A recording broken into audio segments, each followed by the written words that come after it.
আসসালামু আলাইকুম। Vivo Y11 একটা বোর্ড দেখেন, এটা একটা মাদার বোর্ড। আর এই বোর্ড গুলো কাজ করার সময় আমরা নতুন অনেকে আছে, আমরা আইসি চিনি না, কোন আইসিটা কোথায় আমরা চিনি না, কোথায় কাজ করবো আমরা সেটা ভালোভাবে বুঝি না। তো দেখেন এটা কিন্তু ফ্রম পার্টে, এই যে আইসিটা এখানে একটা কয়েল এন্ড এখানে একটা আইসি দেখতে পাচ্ছেন, এটা কিন্তু আমরা হচ্ছে লাইটিং এর সেকশন। এই সেকশনটা হচ্ছে আপনার লাইটিং এর। এটা দেখেন এই যে লাইটিং এর আইসি এটা, আর এটা হচ্ছে আপনার পাওয়ার আইসি। এই দেখেন এই যে দাগটা আছে, এটা কিন্তু সম্পূর্ণটাই পাওয়ারের সেকশন। এন্ড এই পাশে যে সেকশনটা করছে এটা দেখেন যে নেটওয়ার্কের, এটা নেটওয়ার্কের। এটা দেখেন যে 3G আইসি, 4G আইসি, এটা হচ্ছে আপনার WT এর। ঠিক আছে।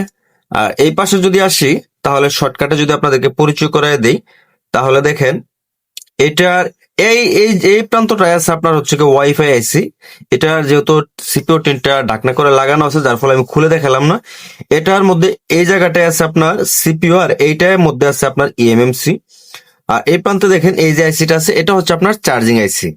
তো ভিভো Y11 এই মোবাইলটার মধ্যে কোথায় কোন আইসি গুলো আছে শর্টকাটে আপনাদেরকে আমি দেখানোর চেষ্টা করলাম। আপনাদের যদি ভিডিওটা ভালো লাগে তাহলে অবশ্যই লাইক করবেন, কমেন্ট করবেন, কোন কোন বোর্ডের কোন কোন কাজগুলো আপনাদের দেখতে ইচ্ছুক, কোন আইসি গুলোর সাথে পরিচয় হতে চাচ্ছেন আপনারা অবশ্যই কমেন্টে জানাবেন। আমি সেই রিলেটিভ সেইভাবে ভিডিওগুলো আপনাদের জন্য নিয়ে আসবো।